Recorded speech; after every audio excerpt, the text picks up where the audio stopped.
O Programa Cidadão Global CONIF, eu diria que ele tem vários objetivos. O primeiro deles é disponibilizar aos estudantes da rede federal uma oportunidade de um trabalho de iniciação científica no exterior, né, e, portanto, ter contato com outras culturas, com outro modo de pensar, com outro modo, talvez, de entender o que é educação profissional e tecnológica. Então, esse é um dos objetivos.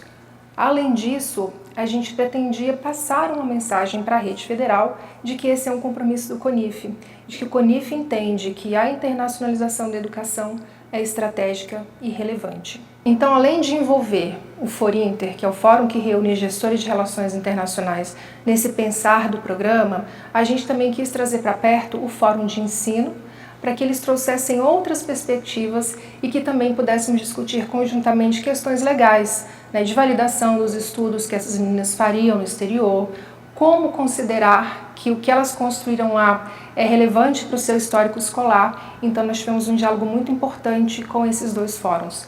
Um outro ponto que eu acho que é importante destacar no programa, ele foi construído com base em uma experiência muito rica na rede, com base no edital Propsi, do Instituto Federal de Santa Catarina, e a partir dessa inspiração a gente desenhou o nosso programa. Então o João Paulo Rotelli, que é coordenador de Relações Internacionais da nossa diretoria, teve um trabalho muito cuidadoso de escrever um edital que respondesse à nossa preocupação de envolver e incluir estudantes em situação de vulnerabilidade social, além de envolver estudantes da graduação, que é o que é comum em processos de cooperação internacional ou editais. A gente queria garantir que estudantes de ensino médio estivessem também participando do programa. Afinal, 50% das nossas vagas são direcionadas para esse público.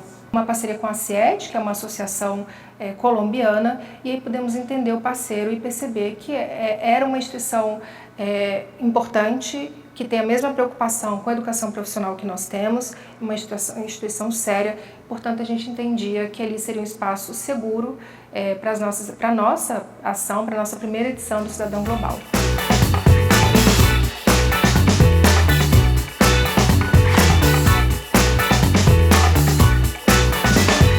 Meu nome é Ana Beatriz, eu tenho 23 anos, eu sou do campo do IFPA Ananindeua. Eu curso bacharelado em Ciência e Tecnologia e, na verdade, eu comecei não por um curso que eu goste. Então, na minha realidade, é mais um curso que eu preciso e que vai me dar um retorno. Meu nome é Júlia, eu tenho 18 anos, eu nasci no estado de São Paulo, mas fui criada numa cidade no interior da Bahia que se chama Poções e vivi lá durante toda a minha vida, até chegar no ensino médio, porque eu queria estudar no IFBA. Eu faço um ensino médio técnico integrado em informática e eu escolhi porque é uma área em ascensão. A informática, devido a essa realidade globalizada, ela tem se potencializado ao redor do mundo e eu sabia que ter conhecimento em informática ia me preparar para o mercado de trabalho. Bom, meu nome é Ingrid Gabriela Serlin Schisler, eu tenho 30 anos. Eu estudo no IF Goiano Campus Cristalina e eu estudo bacharel em agronomia. Eu sempre busquei vivenciar as coisas através das experiências físicas sólidas. Então, para mim, sempre foi muito difícil estar no meio acadêmico, porque é muita teoria e às vezes pouca prática. Só que eu nunca tinha ingressado numa faculdade igual o Instituto Federal, que são muitas práticas, né? Eu sou Ana Luísa, eu tenho 25 anos, sou natural de Volta Redonda, interior do estado do Rio de Janeiro. E hoje eu moro em Canoas, que é a região metropolitana de Porto Alegre. E eu me mudei, tem mais ou menos 1 ano e meio, justamente para estudar, para fazer o tecnólogo em logística, que é o que eu faço no Instituto Federal do Campus Canoas. Meu nome é Kimi, é Luísa Kimi, mas eu prefiro só Kimi. Eu tenho 18 anos, eu sou de São Carlos, São Paulo. Eu estudo no IFSP, no campus de São Carlos. Eu estou no último ano agora e eu faço técnico integrado no ensino médio de TI, técnico em informática para a internet. Eu sempre sigo todas as contas do Instagram que o meu campus segue, eu sigo, porque sempre tem oportunidade de edital, de trabalhos, né? Então eu seguia. E aí apareceu para mim no Instagram a paginazinha lá do edital, e aí eu olhei e falei, olha, eu me encaixo em tudo. E o curioso disso é porque eu não fiz um curso de espanhol.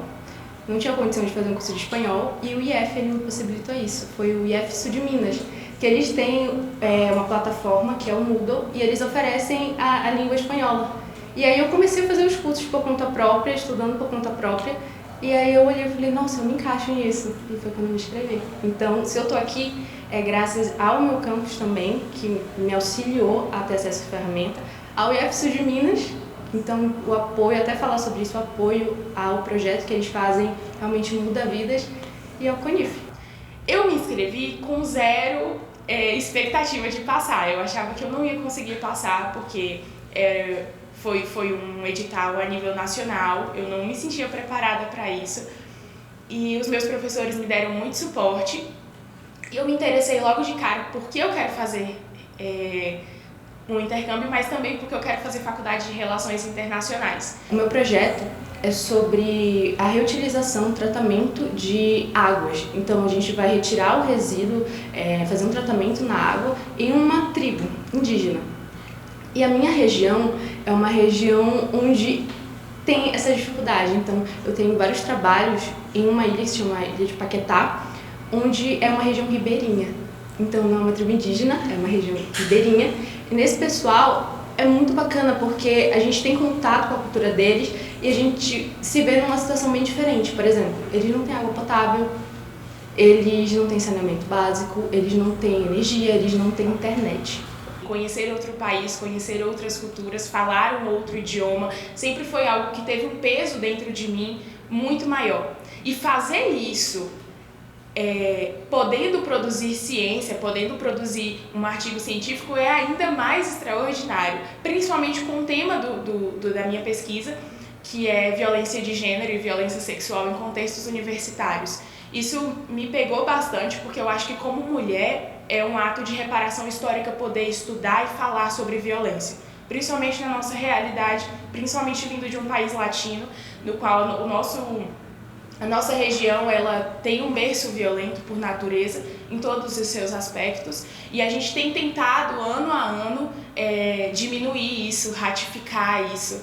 Então estudar sobre isso e falar sobre violência de gênero, sobre violência sexual, especialmente em contextos universitários, foi um grande motivador para mim. O projeto que eu escolhi fala sobre a inclusão da comunidade indígena no contexto de cidade, que eu acho que casa muito com logística, porque logística é isso de se entregar o melhor, seja o melhor produto, o melhor serviço da melhor maneira possível. Isso eu acho que casa com isso de como incluir uma comunidade que está fora do seu ambiente, do seu, não sei se posso dizer habitat, fora de onde cresceu, de onde ela veio, e está incluída no ambiente de cidades. Minha professora ela fez uma mentoria comigo para me entender as necessidades básicas de laboratório antes de eu sair de lá, e foi muito especial. Então as minhas expectativas estão sendo de conhecer, porque é isso, eu não tenho muita experiência com nada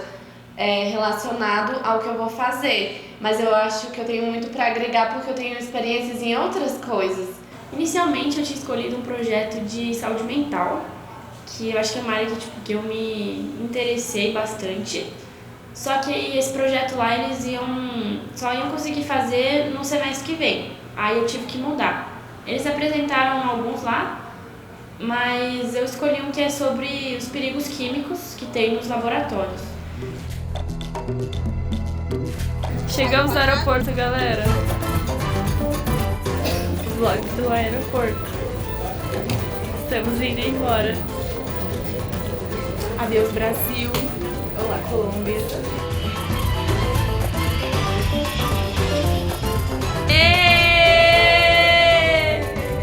Chegamos, galerinha! Essa vai ser a nossa casa pelos próximos 3 meses.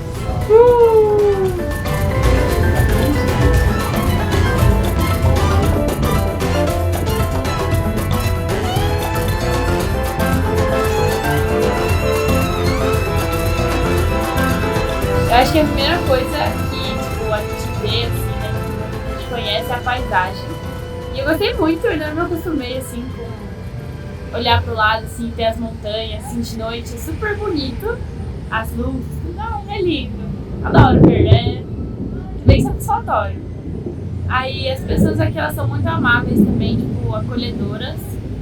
As professoras, elas são incríveis. Elas sempre, tipo, perguntam, no geral, as pessoas, no geral, assim, mais velhas, assim, que conversam com a gente, sempre perguntam assim, nossa, como você tá se sentindo aqui? Você tá feliz? O que você fez? Elas são bem atenciosas, assim, elas se interessam, assim, em saber como você tá. A gente escolheu uma configuração de um lugar muito bem localizado, né, que ficasse perto da faculdade, então a gente pesquisou bastante.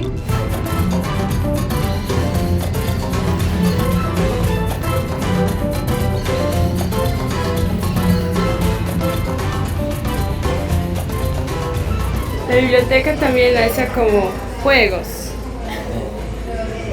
Los amiguitos. O que eu pude notar aqui no Tom Maior é que tem uma grande relevância para a saúde mental dos alunos.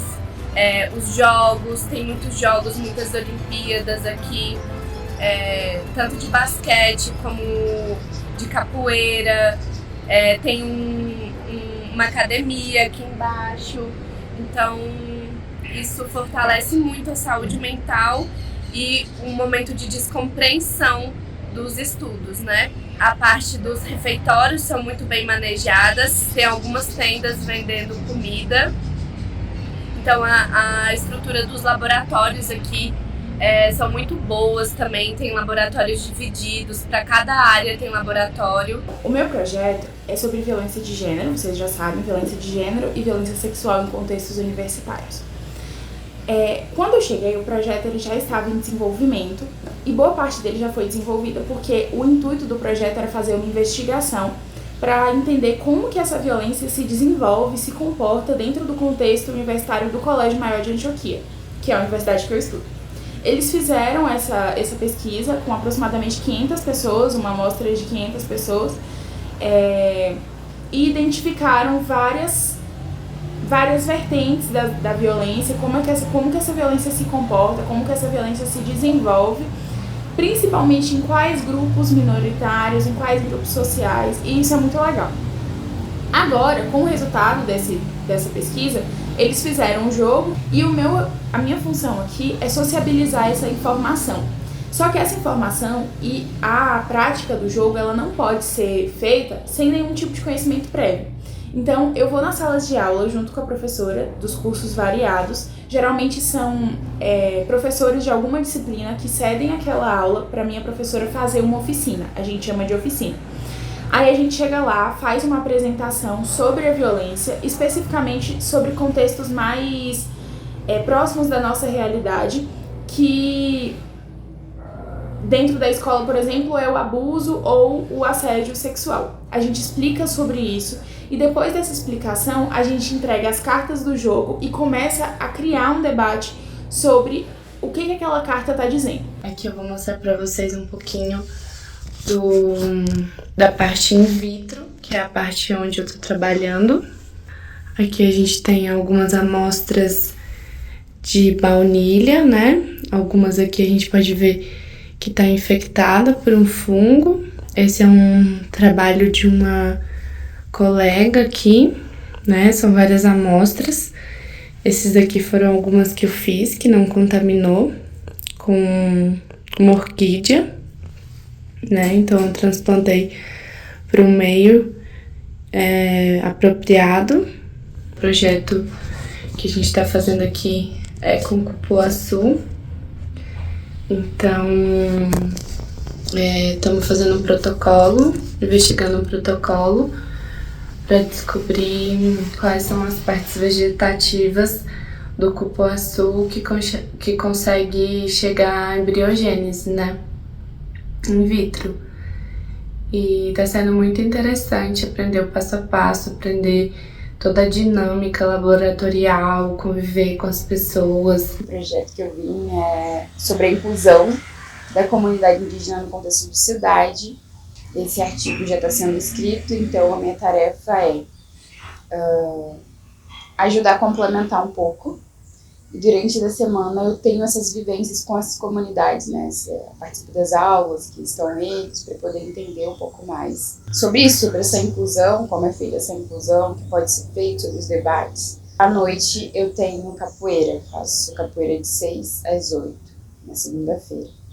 Terça a sexta eu tenho aula de 6 às 10. Aulas, assim, de diferentes semestres, mas a maioria do segundo semestre, então eu acabo ficando com a mesma turma. O artigo que eu estou escrevendo é sobre, então, as capacitações e treinamentos para deixar o ambiente laboratorial mais seguro nas instituições universitárias. Então, basicamente, nesses 3 meses, na parte acadêmica, eu fiquei lendo muito e escrevendo sobre isso. E também lá eu participei de umas aulas, então eu participei de umas aulas do curso de Segurança e Saúde no Trabalho, umas aulas assim de Psicologia no Trabalho, Epidemiologia, Primeiros Auxílios, Administração, Sistema da Informação e Metodologia de Investigação. Várias matérias que eram meio aleatórias assim, mas no começo eu fui, e depois eu fui só em algumas que era para focar mais no trabalho mesmo. Então, basicamente, eu aprendi muito sobre essa questão de artigo científico, de trabalho acadêmico, ambiente universitário, que antes eu não sabia nada, né? Era um negócio bem longe, assim. Artigo científico? Não, isso aí é problema para químicos do futuro. Não vou me preocupar com isso, não. Mas então foi isso, eu fiquei... Biblioteca lá foi minha segunda casa. O projeto que a gente desenvolveu lá é um projeto de um sistema ecossustentável de tratamento de água residual. Então, quando eu cheguei lá, eu já sabia que eu ia trabalhar dentro de um laboratório, que é algo muito diferente da minha área, já que é uma área mais de tecnologia, de programação. Então, eu fui um pouco perdida, onde eu me encaixo. E aí, eu estava estudando com alunos que faziam medicina, biotecnologia, e eu lá de programação, assim, o que é que eu estou fazendo aqui? E conforme foi passando as aulas, eu me senti muito bem recebida, tanto pelos professores, tanto pelos alunos, e a gente começou a fazer várias atividades dentro do laboratório. Em todo momento eu estava como, o que eu posso aplicar na minha área estando aqui na Colômbia? E o que foi uma virada de chave foi quando a gente foi fazer uma visita técnica na Comuna 8. Então, é assim que é dividido, que são como várias favelas, e é tudo dividido por numeração. E nessa Comuna 8 onde a gente foi, eles têm uma dificuldade com saneamento básico. Eu fui convidada para fazer parte do grupo de investigação por conta do protótipo. Então, quando foi finalizado, o professor ele acabou mostrando para os outros amigos dele da sala e eles me chamaram. E aí, quando eu fui lá, ele falou assim, Ana, o que está faltando para você fazer parte do nosso grupo de pesquisa? Aí eu, como assim? Aí ele falou, não, você tem que fazer parte. E se você quiser depois de maestria, fazer mestrado para cá. E aí eu fiquei assim, eu falei, calma, vamos com calma. Ele falou, não, mestrado, você tem que pensar que daqui a pouco você volta, você já se forma. E aí eu fiquei assim, sabe, foi uma oportunidade muito grande. E esses professores já tinham ido para o Brasil. Um deles aí fez doutorado em Manaus. Então ele já tinha esse outro olhar, sabe? Ele falou, eu sei que a tecnologia ela pode ser aplicada em várias áreas. E a gente precisa de uma pessoa aqui. Então receber esse convite e ser tão elogiada, tem aquele negócio, sabe? O desenho do programa permitiu que essas meninas estivessem por um período de 3 meses, totalmente imersas em uma cultura diferente daquelas que elas vivem, né? Então, elas desde o responsável pela casa que elas alugaram, já foi um processo de conhecimento de como é que é essa negociação para alugar uma casa, o processo de entender a cultura organizacional do Colégio Maior, que é a instituição que as recebeu, ao mesmo tempo, como é que elas interagiriam com os estudantes das suas classes, né, das suas turmas, e mesmo com os pesquisadores que lideraram os projetos em que elas foram envolvidas. Então, essa imersão cultural, esse entendimento do outro e, ao mesmo tempo, mostrar do que é ser brasileiro, para além do que a gente... do imaginário que as pessoas têm, né, do que é ser brasileiro, elas puderam levar essas outras características tão ricas do nosso país, de 5 regiões distintas e de estudantes imensamente preparadas para essa experiência e com a competência gigantesca de alcançar outros espaços e alçar voos cada vez mais altos.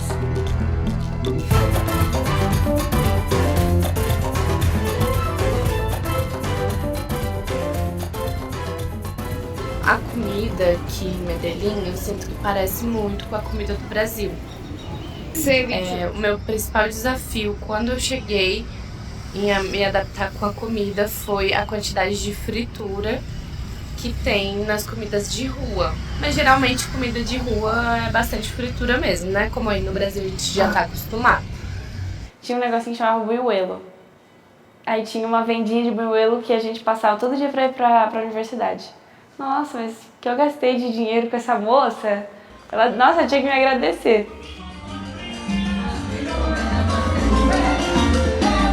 Sim, todos os domingos, ou quase todos os domingos, a gente saía pra aula de salsa. A gente foi também algumas quintas, mas a princípio nos domingos, começava às 7h30. A gente chegava cedo pra aula e depois ficava no espaço, né, no ambiente. Mas foram dias muito felizes, eu vou sentir muita saudade de dançar salsa todos os domingos. A gente conseguiu fazer viagens na Colômbia, né? A gente chegou aí na costa, a gente foi pra Cartagena, e a gente também foi na montanha.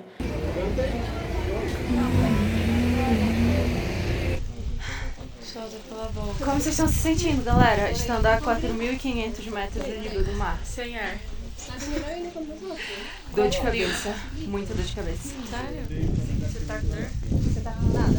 Eu tô com só cansaço, eu tô com cansaço e frio. E eu acho que isso aí foi muito legal, porque a gente conseguiu ver não só, tipo, em Medellín, tipo, as pessoas de lá, o que eles comem, o que eles fazem, mas também, tipo, no geral da Colômbia, assim. Eu conheci muitas comunas. Comunas que antes de chegar lá as pessoas falaram que não era pra ir, que é um bairro perigoso. Então eu fui em diversos espaços, em muitos bairros, inclusive nos que turistas não costumam ir. Um dos principais desafios, então, foi a língua. Como eu já sabia o espanhol, só que eu sabia o espanhol da Argentina, um dos meus principais desafios foi aprender o espanhol colombiano, o espanhol de Medellín, que é um espanhol diferente de todas as regiões da Colômbia, que é mais fechado, ele encurta mais as palavras e ele tem muitas gírias. Eu me sentia desubicada, que é um termo espanhol para falar desorientada. Claro, tem algumas palavras que são gírias, né, da cidade, do local, então isso às vezes custa, porque lá eles falam muito rápido, ainda tem essas palavras, essas gírias que eles usam, então às vezes essa comunicação na sala, às vezes ficavam assim, eu ficava sem entender algumas coisas dos alunos, né? Eu senti um pouco de saudade, assim, tipo, eu senti de poder falar português no sentido de, tipo, conseguir me expressar tudo que eu... Porque quando você tá falando outra língua, mas você saiba muito bem, às vezes tem umas palavras específicas, sabe? Que você, em português, encaixaria super, tipo assim... Só que aí, às vezes, em outra língua, eu sinto que eu sentia falta de poder falar tudo que eu queria, assim, de me expressar 100% e conseguir mostrar o que eu tava pensando. Conversando com as meninas, a gente chegou no consenso. Somos 5 brasileiras na Colômbia, mas as 5 brasileiras não vão ter a mesma história para contar. Então, a experiência para cada uma foi diferente, a forma que cada uma foi recebida e desenvolveu as coisas acabou sendo diferente. A gente percebeu isso com os relatos que a gente chegava em casa e contava. Você não vai acreditar o que aconteceu hoje na faculdade. A Colômbia tem pessoas retintas, tem muitas pessoas brancas também, pessoas pardas. Só que uma dificuldade que a gente encontrou lá foi o racismo, que tem muito grande na Colômbia. Só que é um racismo escancarado. No Brasil tem, só que é aquele racismo velado. Você entra numa loja, ninguém te para, ninguém fala nada com você, mas o segurança vai te seguindo. Então, é uma coisa de racismo velado que tem. Quando eu cheguei lá, uma coisa que eu percebi foi os olhares. Eu tenho pele clara, mas um dos meus maiores traços eu acho que é o cabelo. Então, quando eu chego, a primeira coisa, o meu cabelo. E todo mundo olhava pro meu cabelo. E eu não entendia, eu falava assim, nossa, mas tipo, porque em casa, tipo, na minha região, ninguém fica me olhando assim, é algo normal. Eu achei um país que eu tive muita dificuldade, porque eu senti os homens muito machistas. Aqui a gente fala muito sobre isso, a gente tem uma luta muito forte contra o machismo, então eu me sinto respeitada no Brasil e eu viajo muito aqui dentro. E lá piropos é o jeito que fala para cantadas, Eu sentia muito isso na rua, a gente estava caminhando na rua e a gente era desrespeitada na rua. E aqui acontece, mas é pouco, porque a gente fala sobre isso, a gente debate sobre isso. E lá, eu não sei, por isso que eu falei que o pensamento é o que mais me chocou, assim, de diferença. Que a gente meio que formou como um grupo de escudo. Então a gente já estava preparada. Aconteceu situações com as outras e quando elas iam para algum evento, a gente falou assim, não, a gente vai com você também. E aí a gente ia acompanhar. Não era nem a minha aula, era a aula dela. Só que a gente ia como uma forma de proteção. E a gente percebeu isso. Quando estava uma sozinha, acontecia esses comentários. Quando a gente tinha esse grupo, quando eles viam que ela não tá sozinha, eles não faziam isso. Conviver com as meninas também foi aprender a lidar com as diferenças, com as semelhanças. Então isso foi uma das experiências incríveis. Ver que cada uma era diferente e aprender com elas. As meninas sempre foram muito acolhedoras comigo. Eu acho que o fato de nós todas sermos meninas facilitou isso, né? Essa comunicação, essa intimidade. E foi muito legal porque a gente se apoiava muito. Às vezes a gente nem se falava dentro de casa, na correria do dia a dia, saía, não sei o quê, mas a gente sabia que se precisasse de alguma coisa, a outra ia estar ali. Então eu sabia que se eu precisasse de qualquer coisa, eu podia ligar para uma delas que elas iam me acudir. E eu acho que foi uma rede de apoio também, porque a gente está em um outro contexto, em outro país, com outro idioma, então era muito aliviante voltar para casa e falar em português, era muito aliviante voltar para casa e falar sobre coisas que eu sabia que elas também conheciam. Eu sinto que a Ana Beatriz que foi era uma Ana Beatriz medrosa. Apesar de já ter vivido muita coisa, ainda tinha medo e faltava uma confiança. E eu sinto que essa experiência lá serviu para isso. Abriu muito meus horizontes, abriu as possibilidades, me mostrou do que eu sou capaz, me mostrou também do que eu consigo fazer, que a minha história é valiosa, que o lugar de onde eu venho é valioso e que a minha vivência,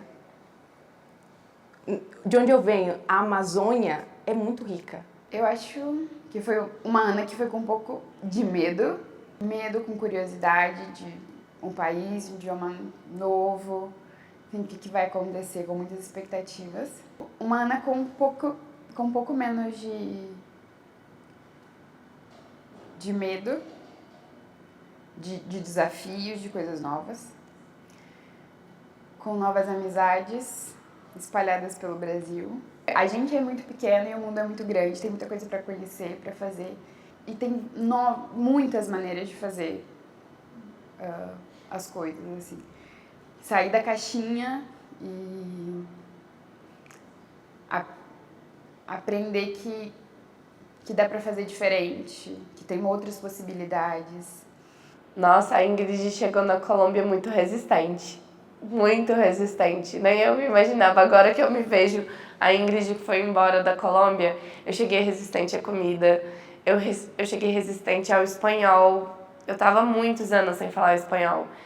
E cheguei resistente à comida, do tipo, mas eu já tenho a minha comida estabelecida diariamente, eu já tenho a minha rotina estabelecida diariamente. E isso também pelo vínculo diário de ser mãe, de ser estudante e de já ter conseguido manter uma rotina diária dentro de casa. Então, perder o controle da situação e refazer o controle para uma nova situação, para um novo lugar, para uma nova dinâmica, para uma nova rotina, eu acho que foi muito interessante, porque eu tive que me adaptar, né? Me adaptar, me reconhecer, me reconstruir e expandir. Tanto o pensamento que estava pequenininho, quando você está dentro do seu lugar de conforto, você está fazendo as coisas dentro de um controle. E quando você sai desse controle, você começa a expandir, né? Porque você tem que buscar ferramentas para se adaptar. Eu acho que a Júlia, de 3 meses atrás, não tinha dimensão de quão incrível seria esse intercâmbio. Apesar de já imaginar, de já torcer muito, de já idealizar, ela não acertou nem 30% na dimensão do que foi esse processo de intercâmbio. Eu acho que eu era muito mais contida e não de uma maneira positiva. Eu não conseguia me expressar sempre da forma que eu queria. E através dessa imersão em um outro país, com outro idioma, com outra realidade, e através da necessidade de falar com um público mais vulnerável dentro do meu projeto, eu desenvolvi essa habilidade comunicativa, essa habilidade de escuta ativa, de mediação. E então eu acho que é um benefício que a Júlia do presente tem, que a Júlia do passado não tinha. Mas eu aprendi muita coisa, eu aprendi a enxergar o mundo com outros olhos. Eu acho que a gente vivia muito preso em várias caixinhas, e eu percebo que essas pequenas caixinhas formam uma caixa muito grande, que é o que a gente tem, e que a gente precisa transbordar tudo isso. Em questão, tipo, acadêmica, antes de ir, eu acho que eu tava com medo, eu tava bem, assim, insegura em relação, tipo, nossa, eu não tenho essas capacidades aí não sei o que eu vou fazer. Mas sei lá, eu acho que ter tido essa experiência de poder ir lá e ter feito as coisas e feito, tipo, nossa, consigo fazer. Nossa, eu aprendi muito em questão a confiar em mim também, e em, tipo, da parte do artigo, é um negócio que eu acho que eu não teria essa oportunidade no último ano do ensino médio, era um negócio que não estava no meu cotidiano, na minha vida, assim. Então, eu acho que essa parte acadêmica me preparou, assim, mais pra universidade. Eu me sinto mais preparada mesmo. E a questão de vida, assim, nossa, eu acho que além de estar em outro país, estar morando, tipo, sozinha, tipo assim, sem meus pais, e com outras 4 meninas de, tipo, estados diferentes, nossa, isso foi, tipo assim, todos os dias, mesmo assim, não saindo de casa, já era uma experiência que tava tendo. Então, as meninas, tipo, sendo cada uma de um lugar, a gente percebia muitas diferenças culturais também. E cada uma é muito diferente, cada uma tem uma idade, cada uma tem uma história de vida. Então, a gente aprendeu muito, assim, mesmo dentro de casa. Eu virei muito patriota. Um orgulho de falar da minha cultura muito grande. Eu vim do Pará, então tem aquela cultura muito reforçada. Só que, tipo, eu nunca tinha saído de lá, então pra mim era algo normal. E quando eu fui para essas outras regiões, eu vi o quanto o Brasil é rico em cultura, em tecnologia. O Brasil é muito rico. Eu olhei para minha região já com outros olhos e falei, nossa, a gente é muito rico. No final do segundo mês, eu tava rolando o Instagram, assim, e eu vi uma frase que dizia que quando você sair do seu país te faz se sentir ainda mais pertencente a ele. E isso é muito real. E é uma coisa que eu já acreditava antes, porque eu sempre acreditei no poder de levar a sua cultura, levar o seu conhecimento, levar esse conhecimento natural da sua terra tradicional para outros países através do processo de internacionalização da educação. Mas que a Júlia de hoje tem mais certeza ainda, porque ela é a prova viva de tudo isso que aconteceu. A gente ouviu de muitas meninas quando voltaram que elas se sentiram motivadas, primeiro, a multiplicar o que elas viveram ali na Colômbia, porque entenderam que foi uma oportunidade que, infelizmente, a gente não consegue oferecer para todos os mais de 1 milhão de estudantes da rede federal, mas elas voltaram com o sentimento de agentes de multiplicação do conhecimento, mas também de despertar nos demais estudantes aquela sementinha de que vocês também podem. Né? Essa vivência internacional, ela é para todos nós. E aí a gente chega em uma outra questão, que é entender que a educação internacional, ela não se faz só a partir do momento que a gente viaja para o exterior. Ela pode acontecer dentro da nossa instituição. Eu espero voltar agora e poder compartilhar um pouquinho desse resultado que eles me deram, né? Tem uma frase que eu gosto muito, que eu escuto desde criança, principalmente da minha mãe, que é do Paulo Freire, que ele fala que a educação não muda o mundo, mas a educação muda as pessoas que vão mudar o mundo. E eu fico muito feliz de ter tido a oportunidade de estar dentro do IFBA e saber que eles tentaram me mudar para que eu possa mudar o mundo. E eu espero mudar a realidade deles, eu espero voltar com conhecimento suficiente para poder colocar em prática tudo isso que Paulo Freire disse. Eu acredito que a educação tem o poder de mudar a vida das pessoas para melhor. E ter essa oportunidade de estudar em outro país justamente para conhecer novas pessoas, novas culturas, com uma bolsa de estudos, eu acho que é a confirmação do poder da educação. Não tenho medo de se arriscar, de vivenciar o intercâmbio, porque é muito grandioso. A gente volta outra pessoa, a gente volta mais maduro, a gente aprende em várias áreas da nossa vida.